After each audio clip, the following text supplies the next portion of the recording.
When you hear a Jamaican say, pussy clot,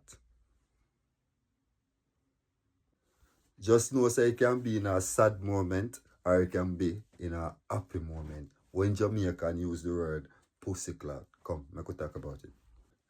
Pussy clot is a word that used strongly in a Jamaican culture. Whether Jamaicans are happy or they are sad, they use the word pussy clot. And we are going to show you some impression of how we use the word pussy clot when we're happy and when we're sad using the word pussy clot. What the pussy clot wrong with you, my youth? You want to fuck up your bumbo clot, your pussy clot there, or don't make them pussy clot move around, man. Hey, don't make, hey.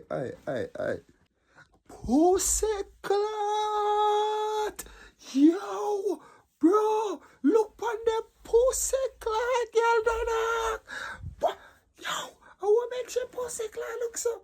Yo, shadow star.